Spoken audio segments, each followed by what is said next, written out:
The Wind in the Willows by Kenneth Grahame. Chapter 5. Dulce Domum. The sheep ran huddling together against the hurdles, blowing out thin nostrils and stamping with delicate forefeet, their heads thrown back, and a light steam rising from the crowded sheep pen into the frosty air. As the two animals hastened by in high spirits, with much chatter and laughter. They were returning across country after a long day's outing with Otter, hunting and exploring on the wide uplands where certain streams tributary to their own river had their first small beginnings, and the shades of the short winter day were closing in on them, and they had still some distance to go. Plodding at random across the plough, they had heard the sheep and had made for them, and now, leading from the sheep pen, they found a beaten track that made walking a lighter business, and responded, moreover, to that small, inquiring something which all animals carry inside them, saying unmistakably, "Yes, quite right. This leads home." "It looks as if we were coming to a village," said the mole somewhat dubiously, slackening his pace as the track, that had in time become a path, and then had developed into a lane, now handed them over to the charge of a well-metalled road. The animals did not hold with villages, and their own highways, quickly frequented as they were, took an independent course, regardless of church, post office, or public house. "Oh, never mind," said Rat. "At this season of the year, they're all safe indoors by this time, sitting round the fire, men, women, and children, dogs and cats and all. We shall slip through all right without any bother or unpleasantness, and we can have a look at them through their windows if you like, and see what they're doing." The rapid nightfall of mid-December had quite beset the little village as they approached it on soft feet over a first thin fall of powdery snow. Little was visible but squares of a dusky orange-red on either side of the street, where the firelight or lamplight of each cottage overflowed through the casements into the dark world without. Most of the low latticed windows were innocent of blinds, and to the lookers in from outside, the inmates gathered round the tea-table absorbed in handiwork, or talking with laughter and gesture, had each that happy grace which is the last thing the skilled actor shall capture, the natural grace which goes with perfect unconsciousness of observation. Moving at will from one theatre to another, the two spectators, so far from home themselves, had something of wistfulness in their eyes as they watched a cat being stroked, a sleepy child picked up and huddled off to bed, or a tired man stretch and knock out his pipe on the end of a smoldering log. But it was from one little window with its blind drawn down, a mere blank transparency on the night, that the sense of home and the little curtained world within walls, the larger stressful world of outside nature shut out and forgotten, most pulsated. Close against the white blind hung a birdcage clearly silhouetted, and every wire, perch, and appurtenance distinct and recognizable, even to yesterday's dull-edged lump of sugar.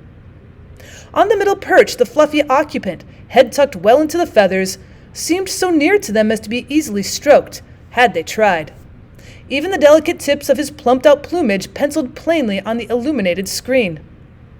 As they looked, the sleepy little fellow stirred uneasily, woke, shook himself, and raised his head.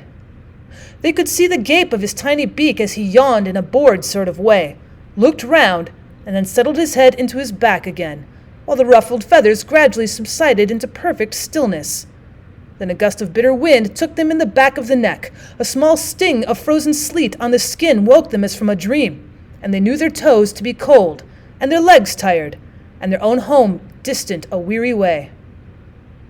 Once beyond the village, where the cottages ceased abruptly on either side of the road, they could smell through the darkness the friendly fields again, and they braced themselves for the last long stretch, the home stretch, the stretch that we know is bound to end sometime in the rattle of the door latch, the sudden firelight, and the sight of familiar things greeting us as long-absent travelers from far over sea.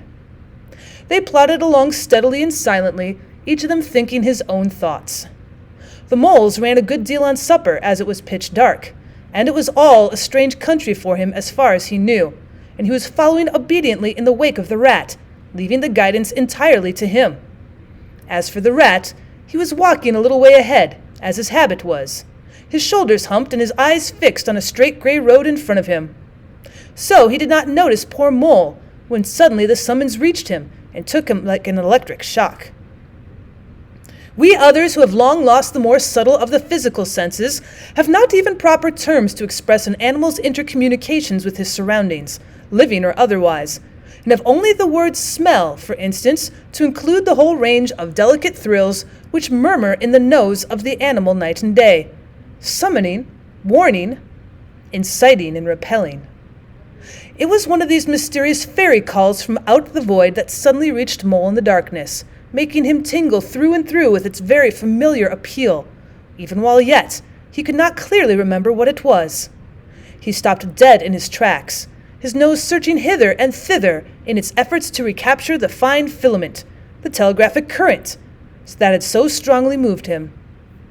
A moment and he had caught it again, and with it, this time, came recollection in the fullest flood. Home.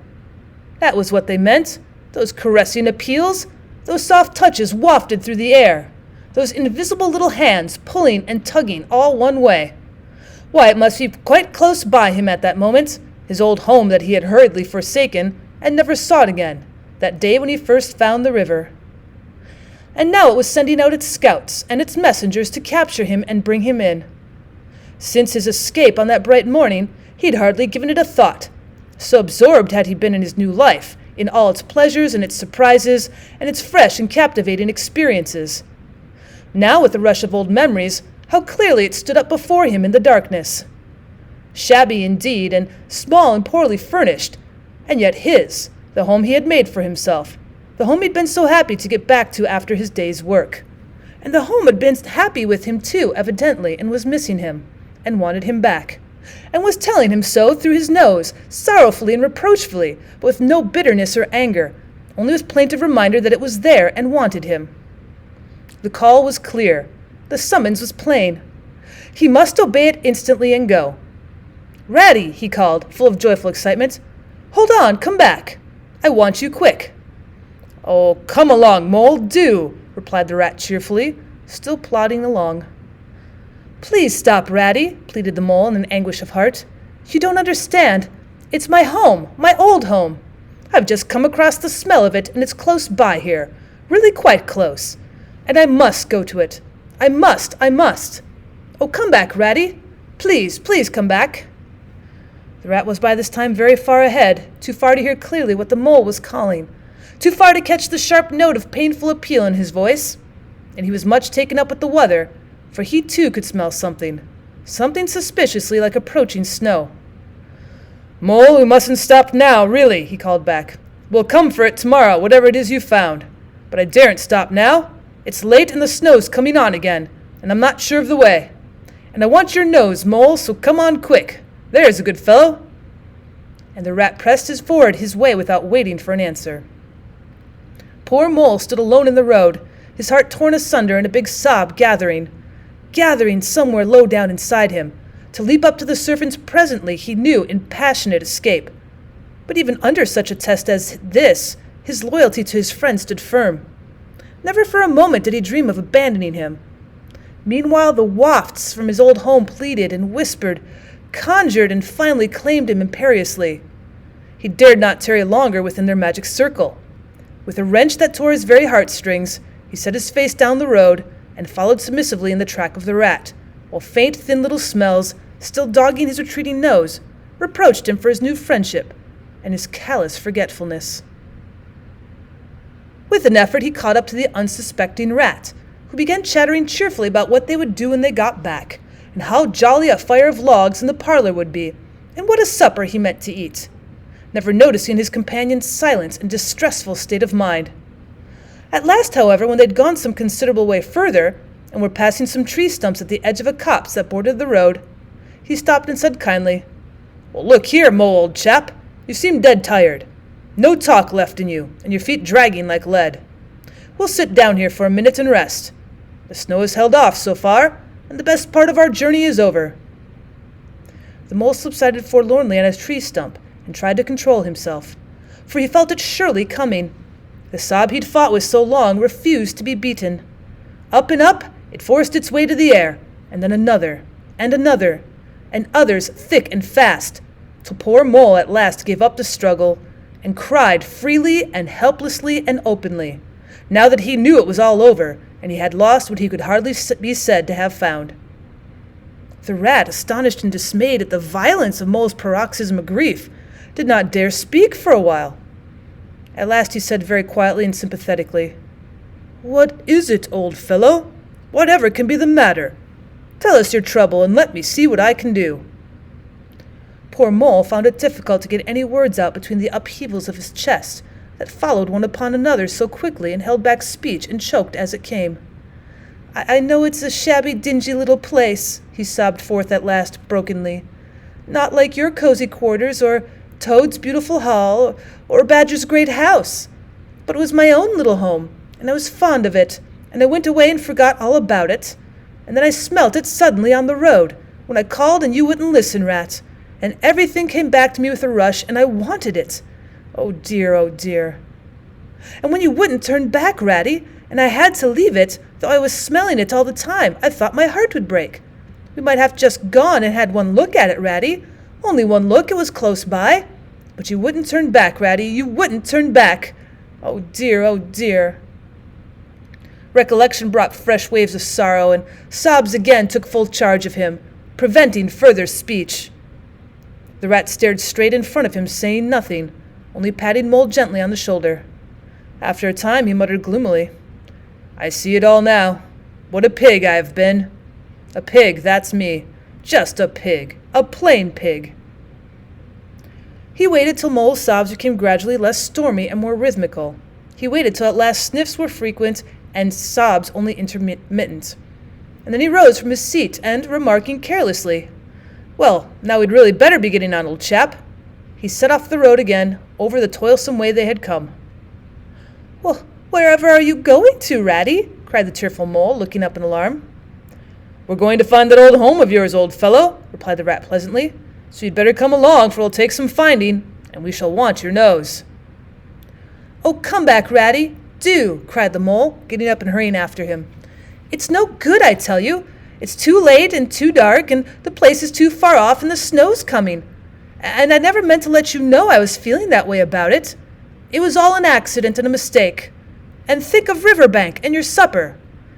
"Well, hang Riverbank and supper too," said that Rat heartily. "I tell you I'm going to find this place now if I stay out all night. So cheer up, old chap, and take my arm, and we'll very soon be back there again."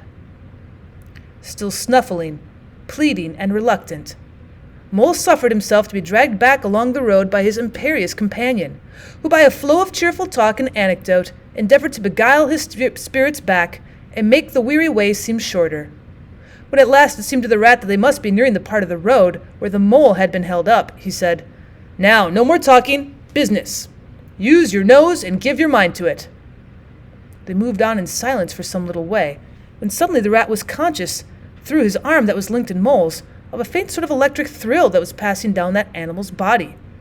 Instantly he disengaged himself, fell back a pace, and waited, all attention. The signals were coming through.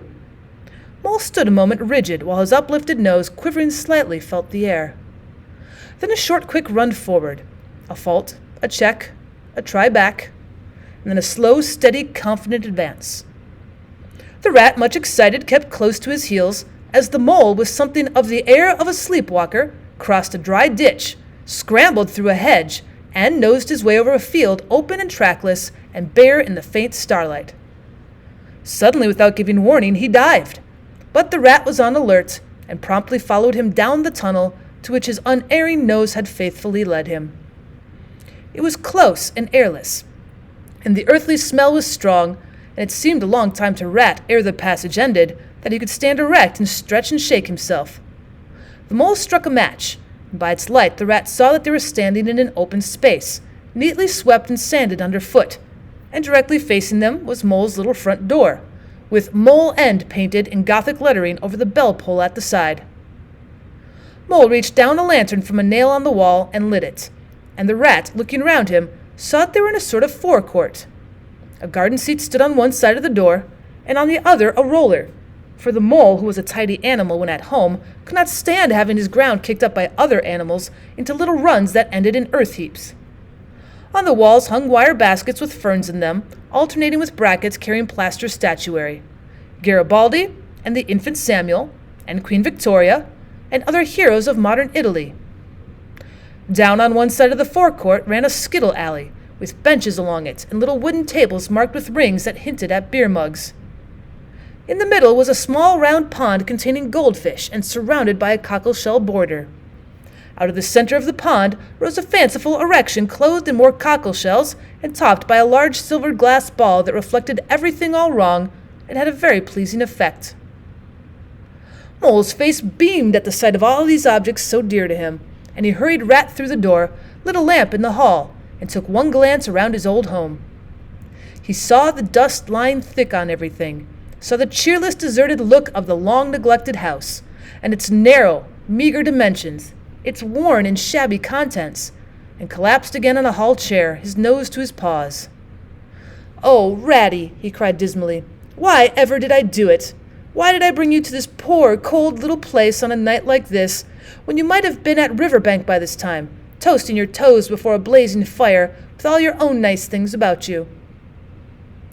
The Rat paid no heed to his doleful self-reproaches.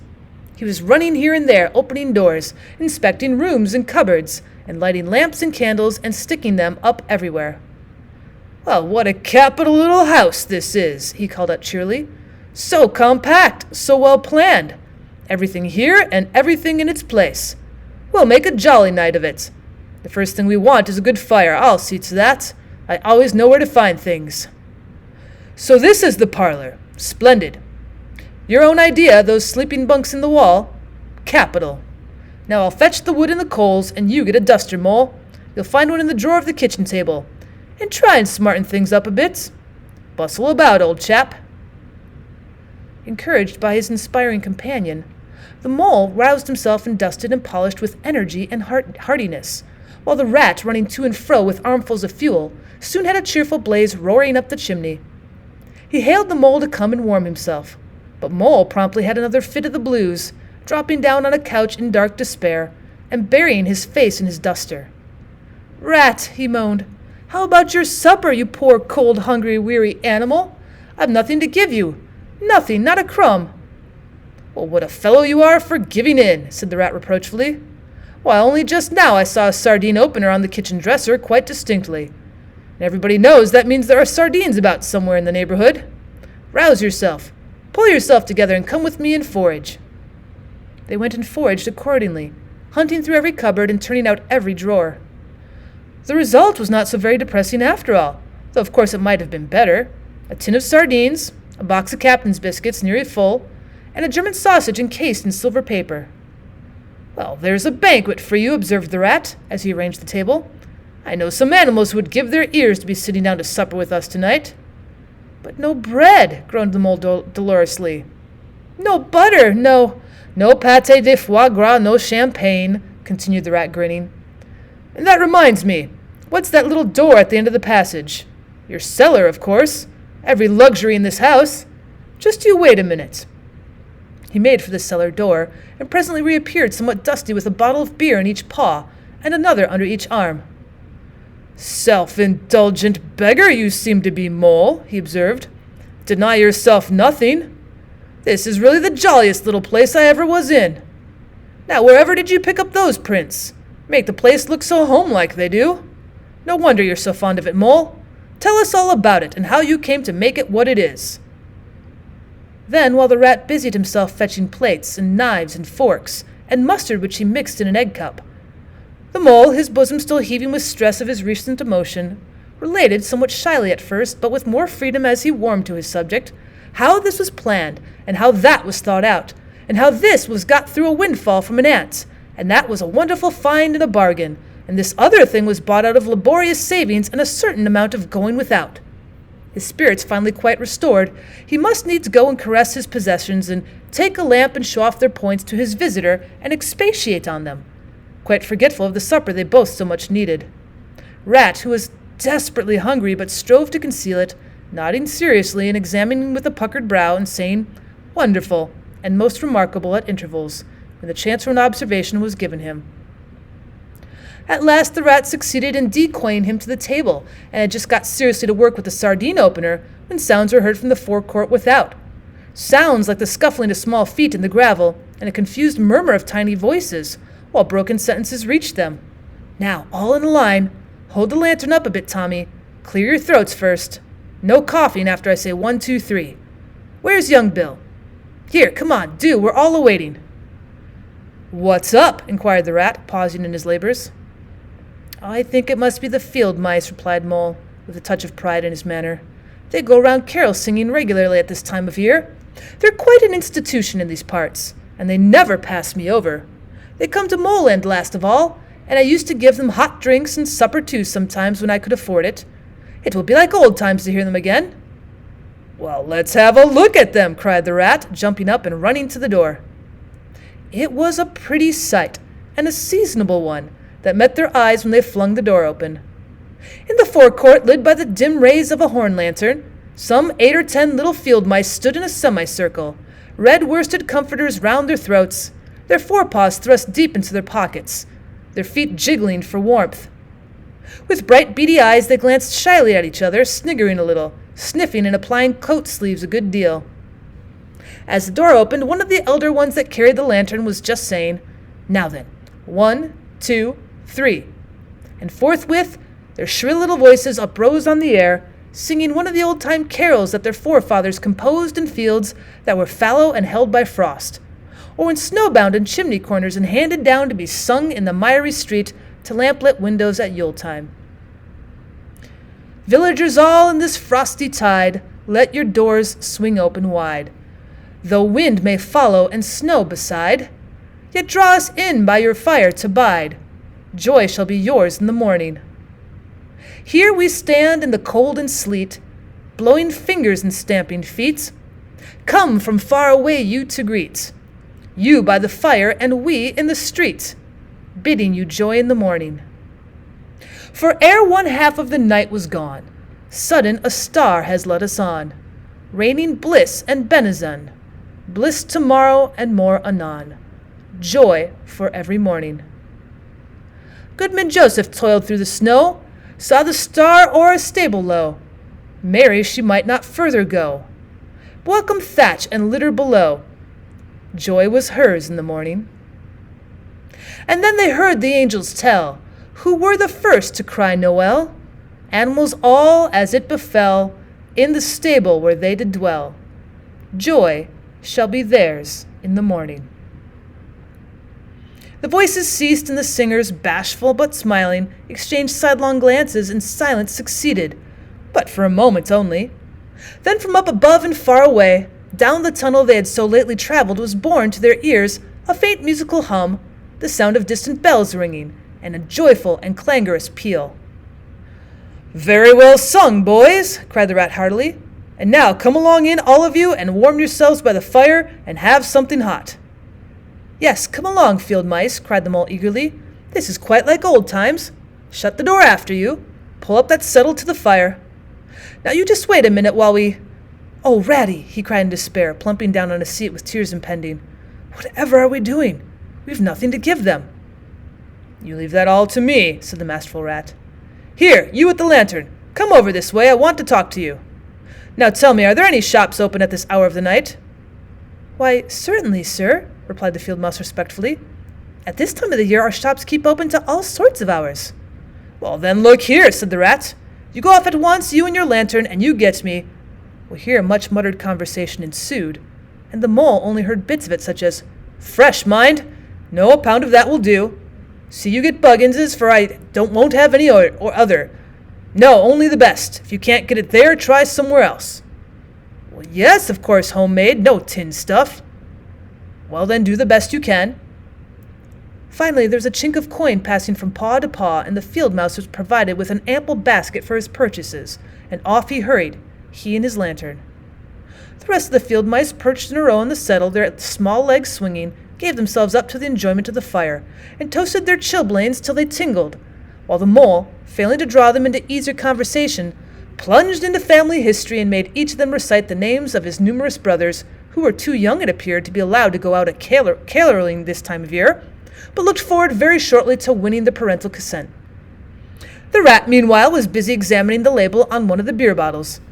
"Well, I perceive this to be old Burton," he remarked approvingly. "Sensible Mole, the very thing. Now we shall be able to mull some ale. Get the things ready, Mole, while I draw the corks." It did not take long to prepare the brew and thrust the tin heater well into the red heart of the fire. And soon every field mouse was sipping and coughing and choking, for a little mulled ale goes a long way, and wiping his eyes and laughing and forgetting he'd ever been cold in all his life. "They act plays, too, these fellows," said the mole, explaining to the rats. "Make them up by themselves and act them afterwards. And very well they do it, too. They gave us a capital one last year, about a field mouse who was captured at sea by a Barbary corsair and made to row in a galley. And when he escaped and got home again, his lady love had gone into a convent. Here, you were in it, I remember. Get up and recite a bit." The field mouse addressed got up on his legs, giggled shyly, looked round the room, and remained absolutely tongue-tied. His comrades cheered him on. Mole coaxed and encouraged him, and the rat went so far as to take him by the shoulders and shake him. But nothing could overcome his stage fright. They were all busily engaged on him like watermen applying the Royal Humane Society's regulations to a case of long submersion, when the latch clicked, the door opened, and the field mouse with the lantern reappeared, staggering under the weight of his basket. Well, there was no more talk of play acting once the very real and solid contents of the basket had been tumbled out on the table. Under the generalship of Rat, everybody was set to do something or to fetch something. In a very few minutes the supper was ready, and Mole, as he took the head of the table in a sort of a dream, saw a lately barren board set thick with savory comforts, saw his little friends' faces brighten and beam as they fell to without delay, and then let himself loose, for he was famished indeed, on the provender so magically provided, thinking what a happy homecoming this had turned out after all. As they ate and they talked of old times, and the field mice gave him the local gossip up to date, and answered as well as they could the 100 questions he had to ask them. The rat said little or nothing, only taking care that each guest had what he wanted and plenty of it, and that Mole had no trouble or anxiety about anything. They clattered off at last, very grateful and showering wishes of the season, with their jacket pockets stuffed with remembrances for the small brothers and sisters at home. When the door had closed on the last of them, and the chink of the lanterns had died away, Mole and Rat kicked the fire up, drew their chairs in, brewed themselves a last nightcap of mulled ale, and discussed the events of the long day. At last Rat, with a tremendous yawn, said, "Mole, old chap, I'm ready to drop. Sleepy is simply not the word. That your own bunk on that side? Very well, then I'll take this. What a ripping little house this is, everything so handy." He clambered into his bunk and rolled himself well up in the blankets, and slumber gathered him forthwith, as a swathe of barley is folded into the arms of a reaping machine. The weary Mole was also glad to turn in without delay, and soon had his head on his pillow in great joy and contentment. But ere he closed his eyes, he let them wander around his old room, mellow in the glow of the firelight that played or rested on familiar and friendly things which had long been unconsciously a part of him, and now smilingly received him back without rancor. He was now in just the frame of mind that the tactful Rat had quietly worked to bring about in him. He saw how clearly, how plain and simple, how narrow even it all was, but clearly, too, how much it all meant to him, and the special value of some anchorage in one's existence. He did not at all want to abandon the new life and its splendid spaces, to turn his back on sun and air and all they offered him, and creep home and stay there. The upper world was all too strong. It called to him still, even down there. And he knew he must return to the larger stage. But it was good to think he had this to come back to, this place which was all his own, these things which were so glad to see him again, and could always be counted upon for the same simple welcome.